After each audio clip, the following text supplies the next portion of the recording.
하나님 말씀 출애굽기 32장 1절부터 7절까지입니다.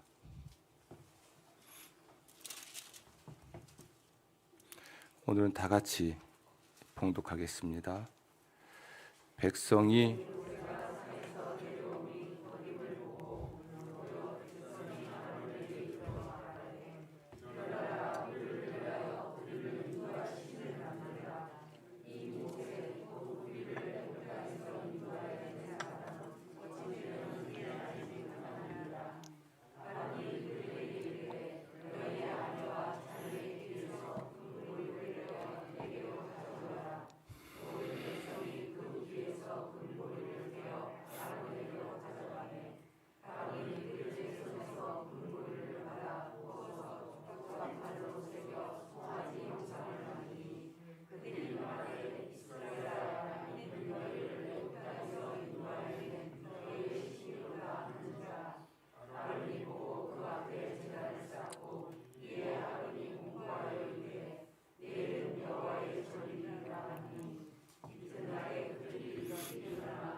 아멘, 아멘. 2022년 우리 기독교에 대한 선결교회의 신앙, 영성, 교육, 설교의 큰 주제가 자족입니다. 자족. 이것은 인간의 근본적인 문제가 탐욕에 있다고 보고요. 탐욕 때문에 인간이 죄를 짓고 자족하지 못한 삶 때문에 우리의 삶 자체가 파괴적인 것이 되었다는 것을 전제로 하는 거죠. 그래서 오늘은 그 첫 번째 자족하지 못한 삶, 자족하지 못할 때 우리가 어떻게 되는지 그 첫 번째 이야기가 우상 숭배에 관한 말씀입니다. 그러니까 자족하지 못할 때 우리는 우상 숭배자가 된다. 또는 탐욕에 사로잡힐 때 우상 숭배자가 된다는 이야기를 하죠. 그래서 오늘 이야기는 우상이 무엇인지 또 우상 숭배가 무엇인지에 관한 것이기도 하지만 또 오늘 함께 읽은 출애굽기 32장 그리고 33, 34장 이야기는 우상 숭배자로 전락한 이스라엘 백성들에 관한 이야기라서 이 말씀을 통해서 우상과 우상 숭배에 관한 말씀을 나누겠지만 어쩌면 보다 근본적인 이유에 대해서 근본적인 문제를 이야기하게 되겠습니다. 귀담아 듣고 여러분은 오직 하나님만 섬기는 하나님의 사람들 되시기를 주의 이름으로 축원합니다. 기독교 신앙은 유일신 신앙이죠. 일반 종교에서도 기독교는 유일신을 섬기는 종교다 이렇게 정의를 합니다. 유일신이라고 하는 것은 오직 한 분인 신, 유일한 존재인 그 신을 섬긴다는 것인데요. 성경의 하나님만이 창조, 섭리, 구원의 하나님이시기 때문에 그렇습니다. 성경의 하나님만이 창조, 섭리, 이 섭리는 그 뜻과 목적대로 다스리시는 것인데요. 창조, 섭리, 그리고 구원, 잘못된 걸 바로잡아서 온전케 하시는 것인데 이것을 하실 수 있는 분은 성경의 하나님뿐이라고 우리 믿고 있죠. 이런 맥락이 있어서 하나님은 유일신이시고요. 개인적으로 본다면 나를 만드시고 나를 돌보시고 나를 구원하시는 분은 성경의 하나님으로서 유일하기 때문에 그 하나님만 섬기며 사는 것이 은혜를 갚고 사는 거죠. 이걸 영적 의리라 할 수 있습니다. 사람 사는데도 의리는 필요해요. 의리. 처음에는 간이라도 쓸개라도 다 빼줄 것처럼 좋아하다가도 자기의 이해관계, 그러니까 조금만 개입돼서 틀어지면 금방 돌아서죠. 이건 의리가 없는 겁니다. 인간 관계에서도 의리가 중요한데 하나님과의 관계에 있어서도 하나님께 은혜를 받았으면 그분만을 사랑하고 그분만을 섬기는 것이 영적 의리죠. 이걸 우리는 충성됨이라고 해요. 충성됨. 그런데 사랑이 왜 변하니? 라는 말처럼 이 의리가 변해요. 변질됩니다. 오늘 출애굽기 32장에 이집트에서 구원을 받은 이스라엘 백성들이 하나님을 버립니다. 하나님과의 언약을 파기해버려요. 그래서 하나님과의 의리가 깨지고 하나님이 주시는 복을 받기보단 하나님에 의하여 망하는 민족이 되는 사건입니다. 그래서 우리가 이 하나님만 섬기며 사는 신앙, 이것은 어쩌면 하나님이 주신 것에 충분히 만족하고 감사하며 사는 신앙이고요. 그것을 넘어서는 것을 우리는 탐욕이라고 하고, 이 탐욕 때문에 우리는 우상을 만들고 그 우상을 섬기게 되는 것이죠. 여러분, 마틴 루터라고 하는 사람은 종교개혁자죠. 그가 대교리문답, 성인들을 위한 교리문답서에서 지금 네 마음을 두고 네가 의지하는 것이 바로 너의 하나님이다라고 말을 합니다. 내가 마음을 두고 내가 의지하는 것이 나의 하나님이죠. 그래서 성경의 하나님을 내가 내 마음에 두고 그 하나님을 의지한다면 그분이 나의 하나님이세요. 그런데 마틴 루터는 우상에 관한 이야기를 하면서 우상의 문제는 굉장히 현실적인 것이라고 이야기를 합니다. 그러니까 현실적인 문제 때문에 사람이 우상을 만들고 섬긴다는 이야기를 하면서 그로부터 내 삶을 기대하는 것, 내가 신뢰하는 것이 바로 너의 하나님이자 우상이다. 그로부터 나의 삶을 기대하고 그로부터 그를 내가 신뢰하는 것이 우리의 하나님이다, 하나님이고 우상이다라고 말을 하죠. 그렇죠. 내가 마음에 두고 내가 신뢰하고 내가 의지하고 있어서 그가 끄는 대로 끌려가고 그가 지시하는 대로 걸어가죠. 내 마음과 내 삶을 이끌어가고 있는 존재. 따라서 내가 그것 때문에 그렇게 하고 그것 때문에 그렇게 하지 않는 것, 그것이 우리에게는 우상입니다. 다른 말로 하면 내가 절대성을 부여한 것을 말합니다. 내가 절대성을 부여한 어떤 것, 혹은 내가 절대성을 부여한 어떤 관계, 이것이 우리의 우상이에요. 그러므로 자식이 우상이 될 수도 있어요. 부모가 우상이 될 수도 있고, 또는 연인이 우상이 될 수도 있습니다. 혹은 돈이 우상이 될 수도 있고 권력이 우상이 될 수도 있습니다. 조금 비약을 하면 상처도 내 우상이 돼요. 그러니까 이 모든 것들, 내가 절대성을 부여한다는 얘기는 그거 없이는 내가 못 사는 거예요. 그거 없이는 내가 못 살 것 같은 것들이에요.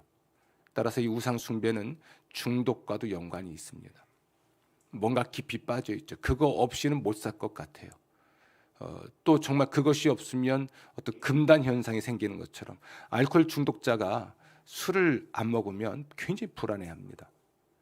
그리고 금단 현상이 오죠. 담배를 피우던 사람들이 담배를 안 피우게 되면 그 금단 현상이 오는 것도 같습니다. 오래됐네요. 제가 94년도에 현우를 낳았는데 그때가 이제 경기도 안성시 일죽에서 목회할 때입니다. 그곳에 집사님 한 분이 계셨는데 알코올 중독자예요. 이분은 술을 먹지 않고는 하루를 살 수가 없어요. 아침에 눈 뜨자마자 먹어야 돼요. 그리고 밤에도 먹어야 됩니다. 근데 이분이 이제 저를 만나고 은혜를 받고 술을 끊어보려고 그렇게 애를 썼습니다. 근데 급히 한번 전화가 왔습니다. 쫓아가 봤더니 술을 안 먹은 지 하루 정도, 이틀 정도밖에 안 됐는데 이 사람이 헛것이 보이고 불안해하고 그리고 그 추운 날 밖에서 덜덜 떨고 있는 겁니다. 이 사람은 술을 먹어야 살아요. 병원도 안 들어가죠. 왜 이 사람이 술을 먹게 됐을지를 들어보니까 이게 이제 그가 무엇인가 절대성을 부여하고 그것에 의해서 살아간 삶이 있었던 거죠.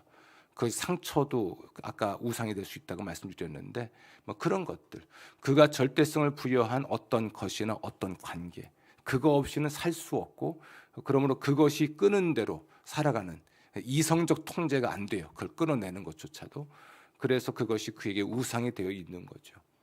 우리는 생각할 때 우상 그러면 어떤 형상, 새, 조류죠. 또는 동물, 사람, 어류 뭐 이런 것들의 형상을 만들어 놓은 걸 자꾸 우상으로 생각하는데, 이건 가시적인 것들이고요. 눈에 보이지 않지만 나를 끌어가고 있는 것, 그거 없이는 내가 살 수 없고, 그것이 없을 때 불안해하고 뭔가 힘들어하는 이런 것들, 이런 것들은 이제 중독과도 연관이 있다고 그랬으니까 그런 것들 모두가 우리에게 우상이 되게 되죠. 하나님만이 절대적인 분이죠. 나에게는 하나님만이 절대적이어야 하는 거예요. 그래서 그분이 이끄는 대로 따라가고, 그분이 인도하는 대로 우리는 따라가고, 그분이 시키시는 대로 우리는 살아가는 거죠. 이것은 하나님에 대한 신뢰를 바탕으로 합니다. 하나님의 사랑을 신뢰하는 거죠. 그분을 따라갈 때 그분은 절대로 나를 나쁘게 하지 않을 것이다. 또는 그분의 능력을 신뢰하는 겁니다. 그분을 따를 때 그분이 모든 걸 해결하실 것이다. 또는 그분의 전지, 모든 걸 아시는 지식을 우리가 신뢰하는 거죠. 그분의 인도하시는 길이 내게는 최선의 길이다. 이런 하나님에 대한 신뢰가 토대가 돼서 그분만이 창조주이시고, 그분만이 왕이시고, 그분만이 구원자이심을 신뢰하는 그것이, 그 신뢰가 바탕이 될 때 우리는 하나님만 섬기며 살아갈 수가 있고, 또 자족할 수 있고, 주신 것에 대한 감사죠. 자족하기 때문에 탐욕에 사로잡히지 않고 우상 숭배에 빠지지 않을 수 있습니다. 아멘. 아멘. 이제 우상 숭배, 사람이 우상을 만드는 근본적인 그 이유, 그 근본적인 이유를 이제 좀 말씀드리고자 합니다. 그 근본적인 이유는 자유라고 하는 것을 우상화해서 그렇습니다. 자유. 이게 무슨 얘기일까요? 우리는 자유라고 하는 것을 우상화했다라는 말인데요. 하나님은 제한 없이 마음대로 모든 것을 하실 수 있으세요. 제한 없이 마음대로 모든 것을 할 수 있죠. 하나님은 이러한 자기의 자유를 함께 누리고 즐거워할 수 있는, 따라서 자유롭고 자기 결정 능력이 있는 인격적 존재로 사람을 창조하셨습니다. 하지만 사람의 자유는 하나님의 자유와는 달리 제한적입니다. 제한적이에요. 하나님의 도덕적 질서, 하나님의 도덕적 질서의 범주 안에서 마음껏 할 수 있는 자유입니다. 하나님의 창조 이야기를 한번 해볼게요. 하나님이 사람을 자기 형상대로 만드셨다라고 했을 때 그 하나님의 형상 중에 매우 특별한 것이 하나 있었는데, 임의대로 할 수 있는 것입니다. 이게 하나님의 형상이에요. 하나님은 임의대로 하실 수 있습니다. 모든 것을 마음대로 제한 없이 하실 수 있는 분이 하나님이세요. 근데 하나님이 사람을 자기 형상대로 만드셨다고 했을 때 하나님의 형상을 여러 가지로 말할 수 있지만, 창세기에서 아주 명확하게 드러나는 것 하나가 있다면 그것은 임의대로 할 수 있는 것을 말합니다. 임의대로 할 수 있는 것을 우리는 자유라고 하고, 또 그렇게 하면 그 임의대로 뭔가 할 수 있는 것을 우리는 의지라고도 하죠. 그래서 이걸 붙여서 의지의 자유 혹은 자유의지라고도 말을 해요. 하나님이 동산의 모든 나무의 열매를 임의로 먹을 수 있게 해주셨어요. 그래서 사람은 동산에 있는 과일 나무에서 본인이 원하는 것을 마음대로 따서 먹을 수 있었습니다. 동산에 있는 나무는 여러 종류가 있었거든요. 과일 나무도 여러 종류였습니다. 사과나무, 저 종로에 심겨져 있는 사과나무, 감나무, 또 뭐가 있을까요? 배나무, 포도, 뭐 여러 가지 이런 모든 과일 나무들이 있는데, 그 중에서 내가 임의대로 그날 컨디션 따라서 기호대로 선택할 수 있는, 마음껏 선택할 수 있는 존재였습니다. 이게 창세기에 기록되어 있는데요. 이건 하나님이 주신 은총이죠. 동산에 각종 나무를 자라게 하시고 그 열매가 열리게 하시고 그것을 우리 사람의 먹거리로 제공해 주셨거든요.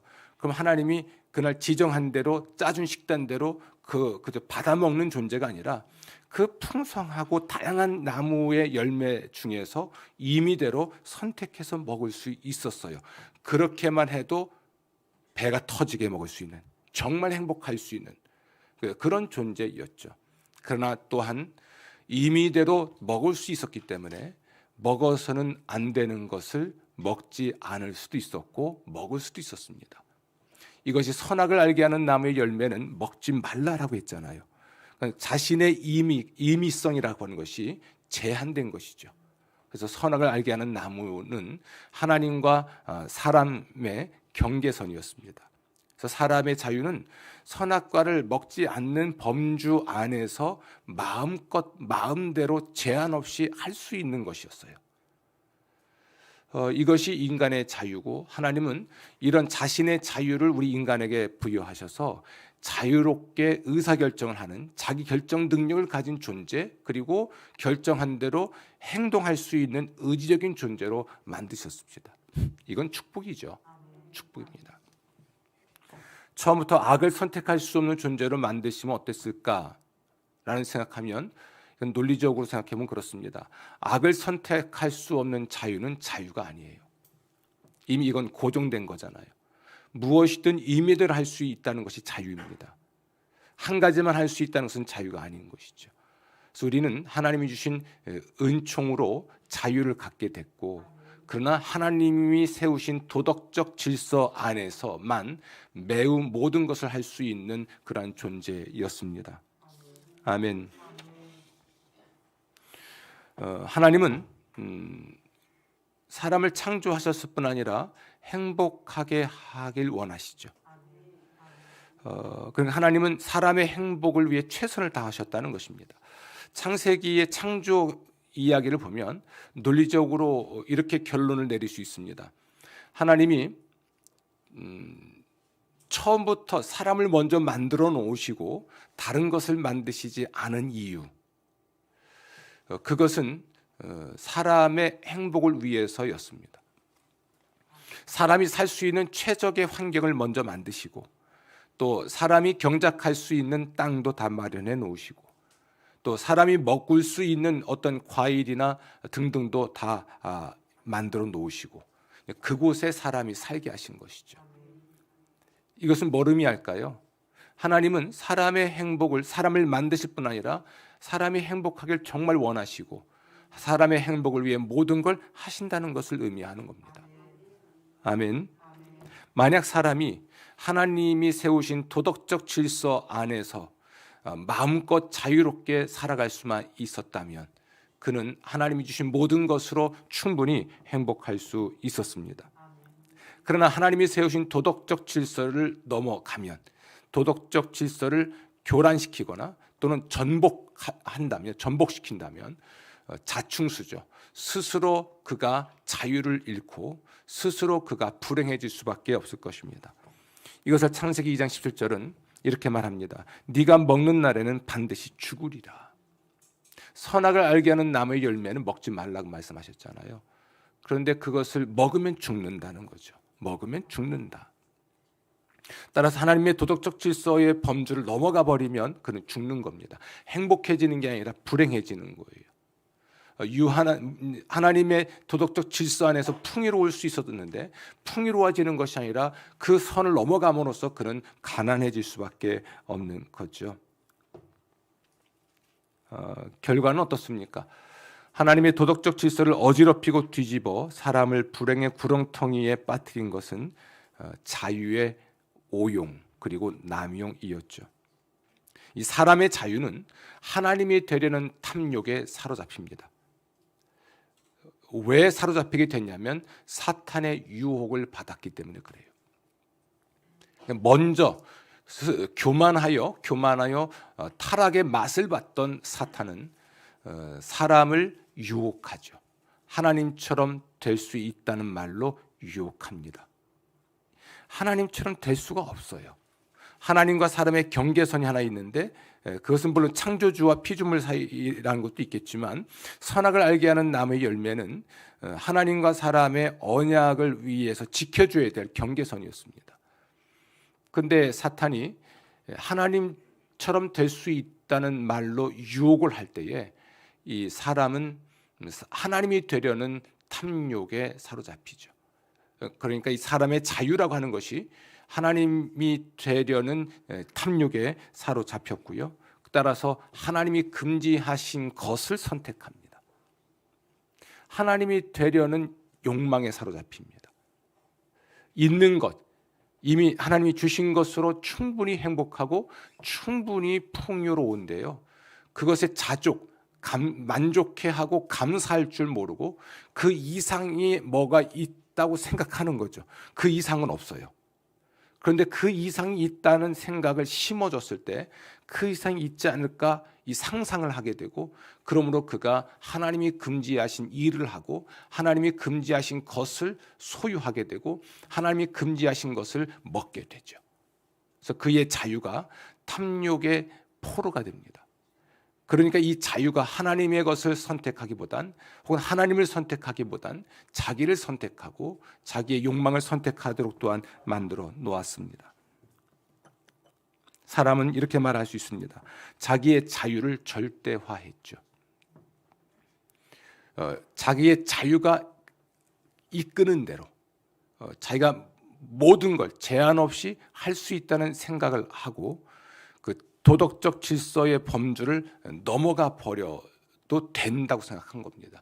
이게 자유의 절대화죠. 우리 시대 정신이 그런 것 같아요. 그냥 마음껏 하라는 거죠. 누가 뭐라고 하는 거 개의치 마라. 너는 너 자신이 되면 된다. 그리고 네가 원하는 걸 마음껏 해라. 이게 굉장히 매력이 있습니다. 그러면 될 것 같죠. 그러면 되나요? 자신의 자유를 절대화하고 그러므로 누가 뭐라고 하든 또는 사회적 합의에 의해서 지켜져야 될 어떤 도덕이나 인간의 마음에 있는 어떤 양심과도 상관없이 누가 뭐라고 하든 개의치 말고 그건 너의 자유니까 네가 원하는 것을 모든 것을 제한 없이 마음껏 하라는 것이 시대 정신이고 이 시대의 메시지죠. 그러니까 사람들이 무례해지는 겁니다. 그러니까 사람들이 자기의 선택에 대해서 책임을 지지 못하는 선택을 하는 것이죠. 자신의 선택이 가져올 결과를 책임질 생각도 없습니다. 아니면 그만인 거예요. 누가 피해를 받던 어떤 공동체가 피해를 받던 자신의 행동과 자신의 말의 결과에 대해서 책임지려고 하지 않습니다. 그냥 나는 나대로 했고 나답게 했으면 된 것이라는 거죠. 이 젊은 세대들이 이 정신이 굉장히 강합니다. 그러나 과연 그랬을까? 다시 말하면 최초의 사람 아담은 하나님이 되었는가? 제한 없이 모든 것을 마음대로 할 수 있는 존재가 되었는가? 아닙니다. 오히려 그는 자기의 욕망의 포로가 되죠. 그의 자유가 욕망의 포로가 됩니다. 그의 의지도 욕망의 포로가 됩니다. 사도 바울은 이것을 이렇게 말하죠. 원하는 것을 하지 못하게 됐고 또 원하지 않는 것을 하게 됐다. 이건 의지가 자유가 탐욕의 또는 죄의 포로가 된 상태입니다. 원하는 것은 할 수 없고 원하지 않는 것을 또 하게 되고 원한다는 게 뭘까요? 이게 의지죠. 그리고 그것을 하려고 하는 것, 할 수 있다는 것이 자유인데요. 이제는 하나님이 되지 못한 겁니다. 자기 인생을 바꿀 수도 없고 또 자기가 원하는 대로 할 수도 없고 원하는 것을 소유할 수도 없습니다. 그의 자유는 철저하게 욕망의 포로가 되고 또는 죄의 포로가 되죠. 심지어 그를 유혹했던 사단의 노예가 됩니다. 이것을 예수님이 표현하기를 마귀의 자녀란 말로 표현합니다. 마귀의 자녀란 말은 마귀의 노예로 산다는 이야기죠. 자유를 원했으나 그는 노예가 됐죠. 욕망의 포로가 되는, 욕망의 노예가 되고 또는 사탄의 노예가 돼버리고 혹은 불완전해진 자아의 노예가 되어서 어떤 것으로부터도 자유롭지 못하죠. 저는 지금 여러분에게 어떤 형상으로서의 우상에 관한 이야기가 아니라 우리가 가지고 있는 이 자유라고 하는 우상에 관한 얘기를 나누고 있는 겁니다. 하나님의 처음 창조 질서 속에서 그가 타락하게 되는 과정에서 살펴보면 사람이 왜 자족하지 못할까? 이것은 자유라는 것이 우상이 되어 있기 때문이라는 것이죠. 자유에 내가 절대성을 부여하고 그것이 나를 인도하고 그것이 나를 이끌고 그것이 나의 목적이 되었기 때문에 결국 하나님이 주시는 것들을 다 잃어버리게 된 인간의 비극을 말씀을 드리고 있는 겁니다. 에베소서 2장 1절부터 3절은 이런 상태를 이렇게 표현합니다. 그는 허물과 죄로 죽었던 너희를 살리셨도다. 그때 너희는 그 가운데서 행하여 이 세상 풍조를 따르고 공중의 권세 잡은 자를 따랐으니 전에는 우리도 다 그 가운데서 우리 육체의 욕심을 따라 지내며 육체와 마음에 원하는 것을 하여 다른 이들과 같이 본질상 진노의 자녀이었더니 아멘. 여기서 따른다라는 말은 매우 중요합니다. 따른다. 이 세상 풍조를 따른다. 이 세상 풍조가 이끌면 끌려가는 거죠. 자발적으로 따라가든 억지로라도 끌려갑니다. 혹은 공중권세 잡은 자를 따른다는 것. 이건 자발적이고 능동적인 것이보다도 아주 피동적이고 수동적으로 끌려가는 노예 상태를 말합니다. 심지어 우리 육체의 욕심을 육체의 욕심을 따라 지내며 이 말도 역시 육체의 욕심에 끌려다니는 존재인 것이죠. 그래서 우리는 우리의 욕망의 노예가 되어 있는 것입니다. 세상의 노예가 되어 있죠. 그리고 사탄의 노예가 되어 있습니다. 이 모든 것으로부터 우리를 구원하러 오신 분이 예수 그리스도이시죠. 그래서 우리 예수를 믿는 믿음 안에서 정말 자유를 회복할 수 있는 겁니다. 죄에서 해방되고 욕망에서 해방이 되고 세상에서 해방되고 사탄에게서 해방되는 참된 자유를 누리는 것이죠. 그리고 하나님의 도덕 질서라고 하는 범주 안에서 마음껏 풍요롭게 살아갈 수가 있는 존재가 되는 것을 말하는 겁니다. 여러분, 이 성경에 의하면 우상 숭배라고 하는 것은 사람의 자유로운 선택이 무질서해지는 겁니다. 자유로운 선택이 무질서해진다. 이 선택이 질서가 있어야 하거든요. 하나님이 세우신 도덕적 질서의 범주를 넘어가지 않는 그 범주 안에서의 자유인데 이 선택이 무질서해지는 것이 바로 우상 숭배입니다. 로마서 1장 21절부터 25절 말씀은 인류의 우상과 우상 숭배에 관한 말씀인데 한번 읽어보겠습니다. 하나님을 알되 하나님을 영화롭게도 아니하며 감사하지도 아니하고 오히려 그 생각이 허망해지며 미련한 마음이 어두워졌나니 스스로 지혜 있다 하나 어리석게 되어 썩어지지 아니하는 하나님의 영광을 썩어질 사람과 새와 짐승과 기어다니는 동물 모양의 우상으로 바꾸었느니라. 그러므로 하나님께서 그들을 마음의 정욕대로 더러움에 내버려 두사 그들의 몸을 서로 욕되게 하셨으니 이는 그들이 하나님의 진리를 거짓 것으로 바꾸어 피조물을 조물주보다 더 경배하고 섬김이라. 주는 곧 영원히 찬송할 이시로다. 아멘. 하나님을 알아요. 알긴 알아요. 아는데 하나님을 영어롭게 하질 못해요. 이게 타락한 인간의 상태입니다. 의지가 또는 아는 대로 할 수가 없게 돼버렸어요. 의지가 아는데 아는 대로 할 수 없게 됐습니다. 아는데 그 아는 대로 하기 위해 뭔가를 선택할 수 없게 됐습니다. 자유가. 이게 인간의 상태입니다. 아는데 아는 것을 아는데 아는 대로 할 수 없는 의지와 자유가 욕망의 노예가 되어버린 상태죠. 그럼 어떻게 하는가? 아는 대로 하지 못합니다. 하나님을 영어롭게도 하지 못하고 감사하지도 못하고 오히려 마음이 어두워져서 썩어지지 아니하는 하나님의 영광을 썩어질 사람과 새와 짐승과 기어다니는 동물의 우상으로 바꾸는 거죠. 바꾼다. 이 의지적 행동입니다. 바꿔버립니다. 그러면 안 된다는 걸 아는데 아는 대로 못하고 오히려 바꾸는 데 쓰죠. 그래서 의지 혹은 자유가 우리를 지배하게 됐다는 이야기예요. 그것에 예속돼 버린 것이죠. 그래서 우리의 자유라는 우상이 우리 안에 있는 거예요. 자유라는 우상. 누구를 섬기든 무엇을 섬기든 내가 절대성을 부여할 때 그걸 선택하는 것은 나의 자유인 것이죠. 그래서 하나님을 선택하지 않고도 얼마든지 그가 절대성을 부여할 수 있다는 그 오만함이 그에게 있습니다. 이게 자유라는 이름의 우상이에요. 매우 심각하고 또 심각한 이야기입니다. 이 자유라고 하는 이름의 우상이 우리로 하여금 하나님이 아닌 다른 것을 선택하게 하는데요. 왜냐하면 자기를 위하여, 자기의 행복을 위하여. 하나님이 우리를 만드셨고 섭리, 우리를 돌보시고 구원, 우리를 온전케 하시거든요. 그런데 우리가 스스로 절대자가 되려는 것이에요. 창조를 하더라도 내가 하나님보다 더 잘할 수 있을 것 같고, 섭리, 삶의 개입을 하더라도 내가 더 잘할 수 있을 것 같고요.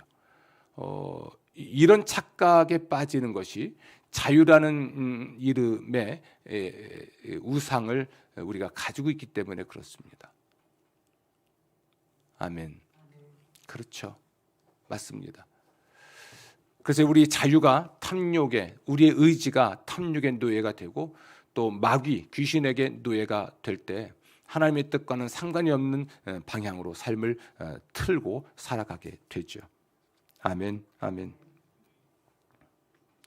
이렇게 본다면 하나님의 도덕적 질서는 우리 인간의 행복을 위해서 하나님이 쳐놓은 울타리와도 같습니다. 이건 안전 펜스죠.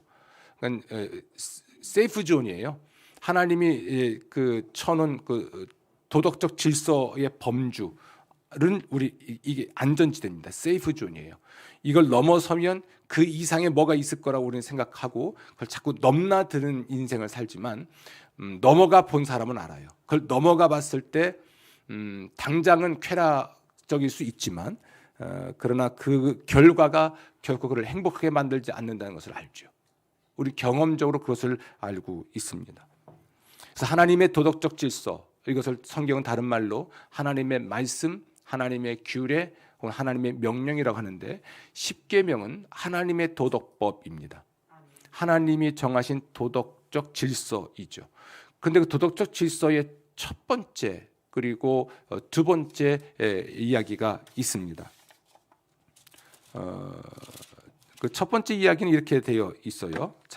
출애굽기 20장에 보면, 나는 너를 애굽 땅 종되었던 집에서 인도하여 낸 내 하나님 여호와니라. 그러니까 그들을 구원한 분이 하나님이신 것이죠. 이런 면에 있어서 이스라엘 백성에게는 이 하나님 이스라엘을 애굽에서 인도해 내신 분이 유일한 분이세요. 세상에 여러 신들이 있지만 그들을 이집트에서 구원해 내신 분은 성경의 하나님밖에 없거든요. 적어도 이스라엘 백성에게 이 하나님이 유일한 구원자이셨고 유일한 통치자이셨죠.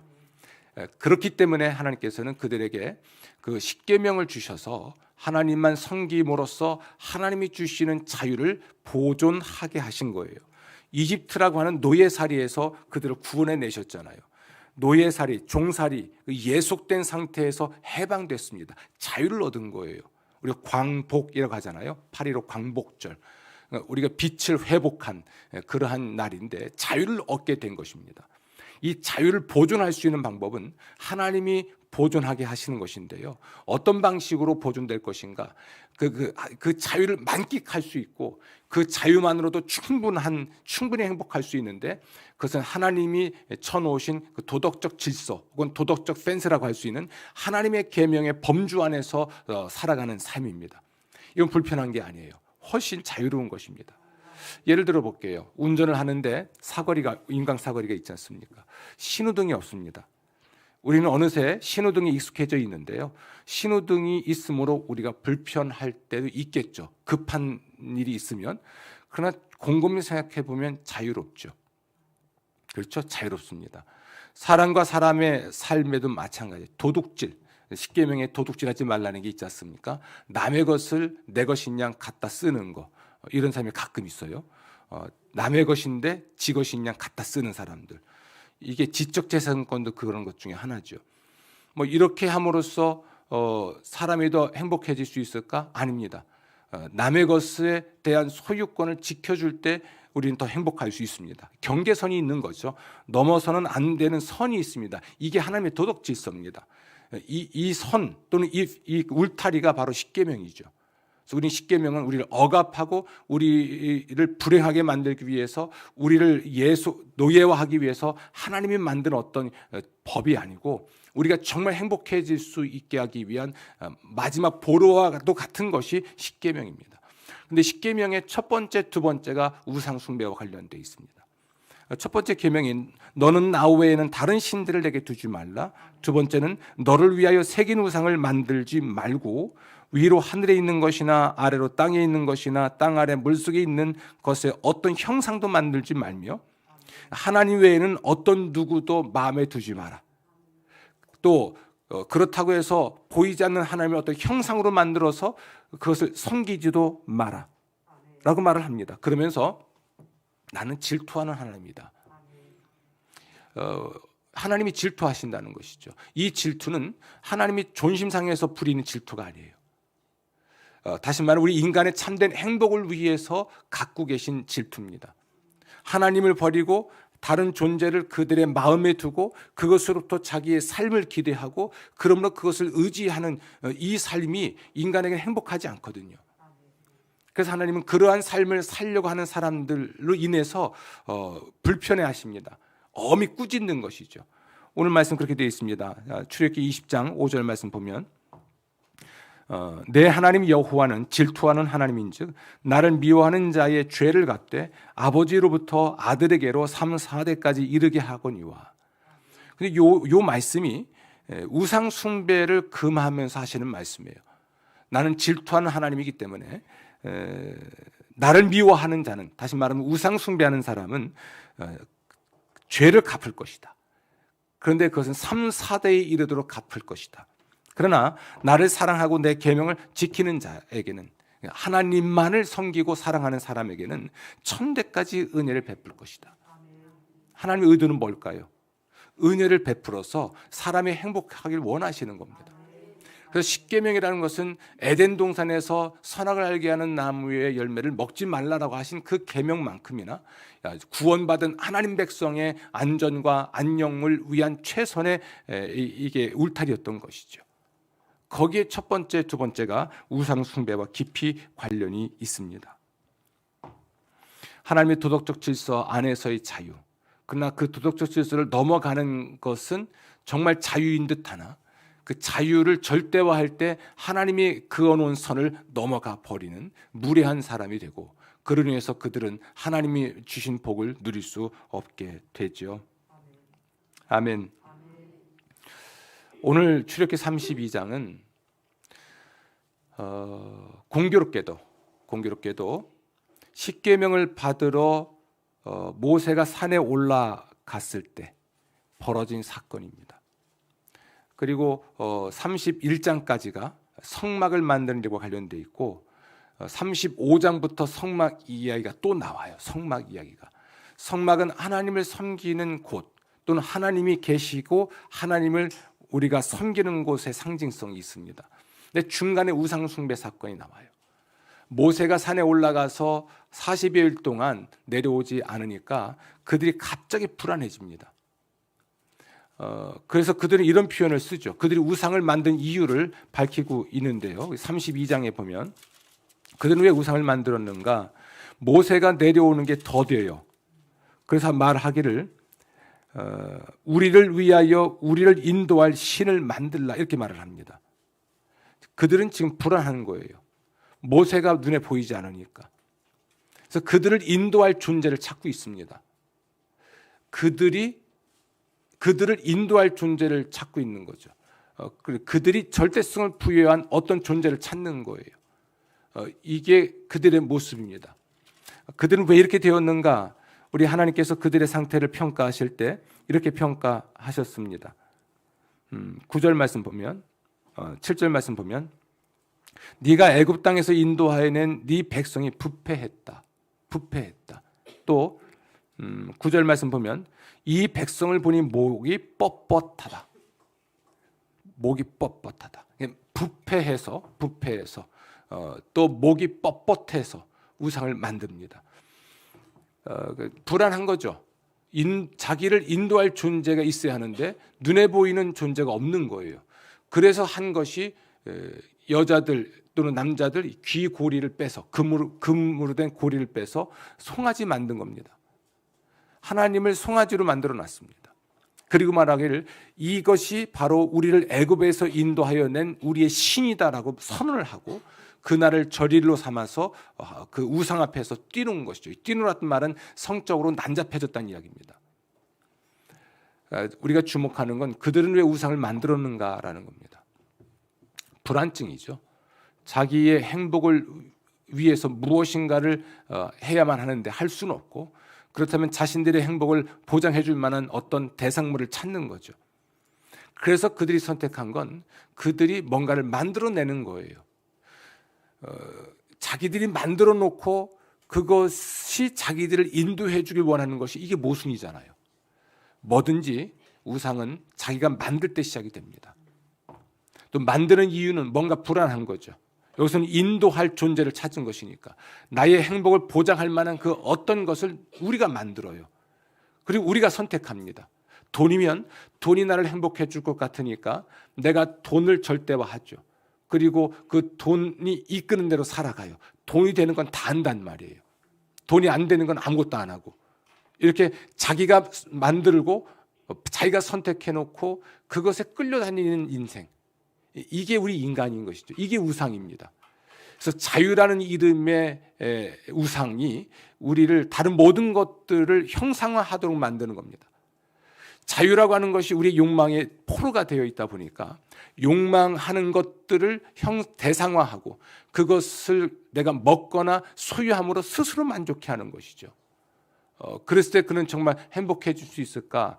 그 순간만큼은 좋을지 몰라도 영원하지가 않아요. 좀 다른 얘기입니다만 사도 요한은 이것을 육신의 정욕과 안목의 정욕과 이생의 자랑이라는 말로 표현합니다. 자, 명품백을 하나 샀습니다.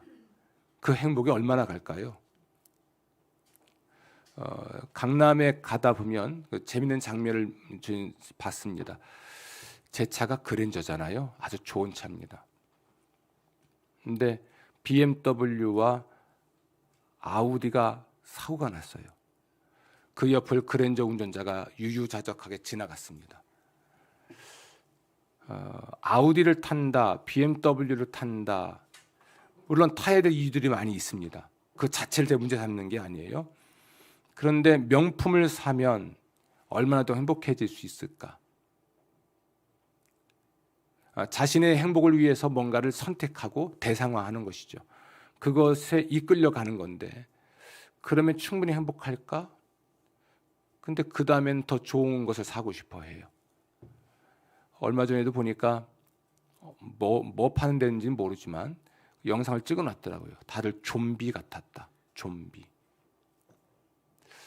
핸드폰 하나 사려고 혹은 명품백 하나 사려고 좀비처럼 에스컬레이터에서 뛰어내리고 막 달려가고 있는 이 장면들. 이게 우리 현대인의 모습 같아요. 그래서 끔찍했습니다. 좀비처럼 자신들이 욕망하는 것을 향해 달려드는 것.